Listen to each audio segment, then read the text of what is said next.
that the Attorney General, Bill Barr, is now focused on something much bigger, much deeper, that will have far-ranging ramifications, serious ramifications for that 1% that abuse power, that 1% involved in the corruption, those deep state bureaucrats who abuse their power. Because as we speak, the Durham Bar...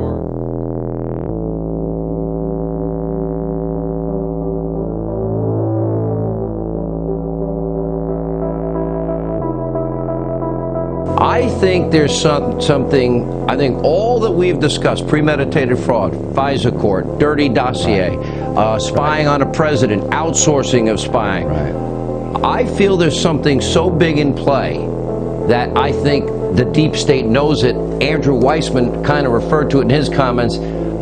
Don't take heart in the McCabe thing, because this is much bigger than you ever will know. That's what I believe. It's going to shock the conscience of a nation in the end. Do you agree with me?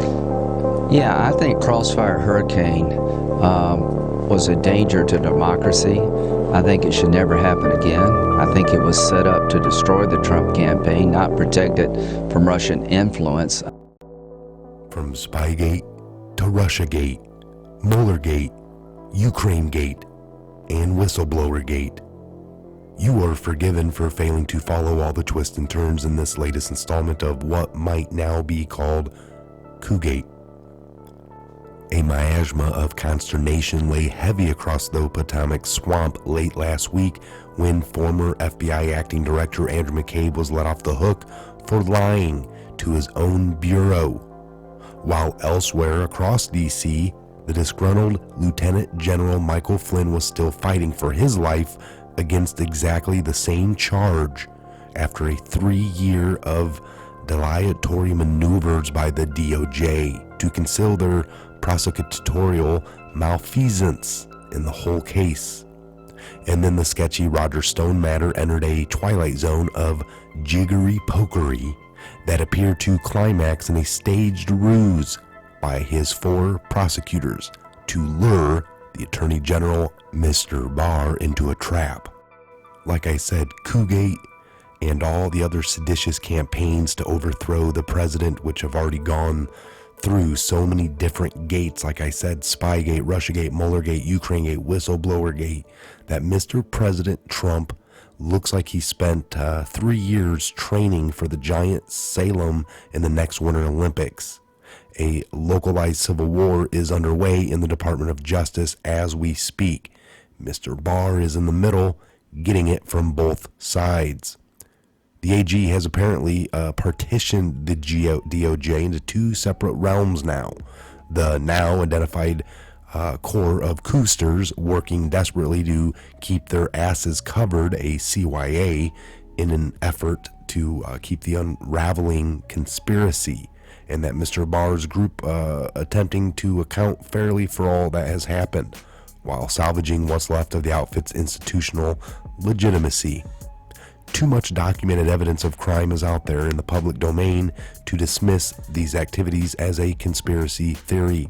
The trouble is, so many were involved from so many different branches and so many different agencies that fully prosecuting every angle of it could bring down the permanent bureaucracy, like the Jenga tower it has become.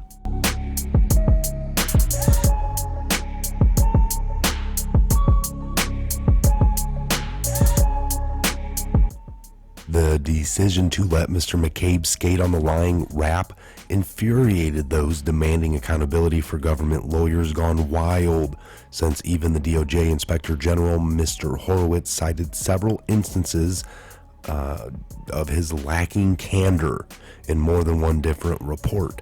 And Andy seems to have been a pivot man for the FBI in the early and middle phases of the coup, along with the DOJ counterpart, former Deputy Attorney General Rod, I will wear a wire, Rosenstein. It's unbelievable, folks, but I have a theory about the McCabe case. The Attorney General has taken the rinky-dink lying to the FBI charge off the table. The lying charge has become a liability, virtually the emblem for the government's misconduct. It's a charge that they get far too many times when nothing else works. and Mr. Barr is getting rid of it in these matters. It has already caused too much mischief and insulted Americans' sense of justice and damaged the DOJ's standing. Note, Andrew McCabe has been let off only on this charge stemming from only one particularly IG referral. He may well yet be liable for way more serious charges to come. From here on out, there will be no more rinky-dink lying charges against any of those implicated in this coup. Only the most serious charges, and only those that add up to a solid case. See, people, they might have shot this out to try to get a charge on them for lying, a much lesser crime, and getting people to taunt that the fact that these people aren't doing what they're supposed to be doing. There's much more to that we don't know, but the coup has been so broad, deep, and thick that I predict cases will have to be brought under the RICO status in batches for different groups and separate agencies and branches of the government in whole. From what I'm hearing, for instance, there is an initial intel mob, including former CIA Director John Brennan, former Director of National Intel DNI James Clapper, current Intel IG Michael Addison, so-called whistleblower, that he cannot be named, E to the C, right? And the international man of mystery, Joseph Misfud. There is a gang from the State Department who has helped engineer UkraineGate, including former Ambassador Maria Yovanovitch, former Secretary of State John Kerry, and many others. There is that big herd of rogue lawyers in the DOJ and its stepchild. The FBI names widely disseminated by now: Comey, Stroke, Page, Baker, Boyonte, Carlin, Klein-Smith, etc., so on and so forth. Another band of seditionists in Congress that include Mark Warner of the Senate Intel Committee and now notorious Adam Schiff over in the House, and the staffers who worked for both. There's a bunch in the Pentagon Office of Net Assessment, and that paid over $1 million to the alternate international man of mystery but actual CIA asset Stephen Halper to help run entrapment schemes against people working for Mr. Trump. There's a swarm from Barack Obama's White House, including Valerie Jarrett, Susan Rice, Samantha Powers, Alexander Leah Chalupa, former Vice President Joe Biden, and former President himself. And finally, there is the 800-pound gorilla over in the Democratic Party thicket named Hillary Clinton, and those connected to her and her charity fraud, the Clinton Foundation, which is the real and actual predicate for the whole sordid affair. A list that includes Viktor Vexelberg of Russia's Skoklovo Project, a $25 million donor Russian oligarch, Viktor Pinkchuk. Then you got the Russian aluminum bigwig Oleg Debraska and Dmitry Alaprovich of CrowdStrike. The Russian collusion, does this ring Russia collusion, anyone? As well as the freelancers that we know of, such as Christopher Steele, Glenn Simpson of Fusion GPS, the shadowy figure Nellie Orr, the lawyer lobbyist Adam Waldman, and the Hillary Aaron boys, Sidney Blumenthal and Cody Shearer. The stories behind all of those names are all over the web, in case you want to connect your own dots and do a little bit of cross-examination to verify all for yourself. Now perhaps you can see the scope of this big hot mess and deduce the degree of difficulty that William Barr faces in attempting to set it all straight. He has to carefully select those who will be charged and probably not bother with some of the bit players. Their charges are going to have to be serious, and the cases must be strong, and the evidence must be proven.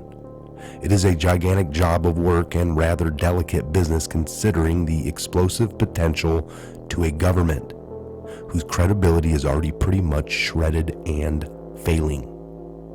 Failure to attend to all of this mess, as it may turn to a mere bureaucratic civil war, and take it from all of this little, what we call a show on the TV between two different political parties, into a genuine citizen rebellion featuring some of the 300 million odd firearms at large in the Republic.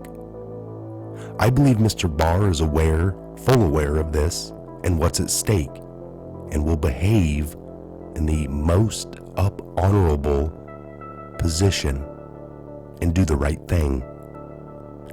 Again, I am Michael. This is the Patriot Hour. God bless, Godspeed to each and every one of you. And where we go one, we go all.